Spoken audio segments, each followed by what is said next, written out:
નડિયાદમાં ટુંડેલમાં નૈતિકતાના લીરે લીરા ચાલુ DJ system પર ચડી યુવકે પેન્ટ ઉતાર્યું। નડિયાદ તાલુકાના ટુંડેલ ગામે લગ્ન પ્રસંગમાં બે ડીજે વચ્ચેની હરીફાઈમાં જાહેર મર્યાદાના લીરે લીરા ઉડાવતી ઘટના સામે આવી હતી।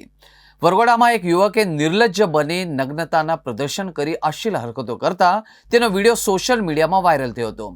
આ મામલે વસો પોલીસે જાતે ફરિયાદી બની મુખ્ય સૂત્રધાર સહિત 11 શખ્સો સામે ગુનો નોંધી કાર્યવાહી હાથ ધરી હતી। નડિયાદ તાલુકાના ટુંડેલ ગામે એક લગ્ન પ્રસંગમાં માનવતા અને જાહેર શિષ્ટાચારને શર્મસાર કરતી ઘટના સામે આવી હતી। ટુંડેલ ગામના વખતપુરા સીમ વિસ્તારમાં ગત 5 ફેબ્રુઆરીના રોજ આયોજિત એક લગ્ન પ્રસંગમાં ડીજેના વરઘોડા દરમિયાન બે જૂથો વચ્ચે સંગીતના અવાજ બાબતે હરીફાઈ જામી હતી।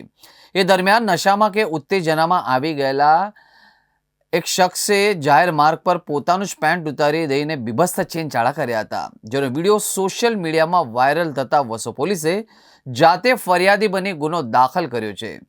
પરવાનગી વગર તીવ્ર અવાજે ડીજે વગાડવા બદલ બંકો ડીજે ઠુંડાદરના સંચાલક અને મહાકાલ ડીજે ભેટાસીના સંચાલક તેમજ તેના પર સવાર અન્ય અજાણ્યા શખ્સો સામે પણ કલેક્ટરના જાહેરનામા ભંગ બદલ ફરિયાદ નોંધી તપાસ હાથ ધરવામાં આવી હતી।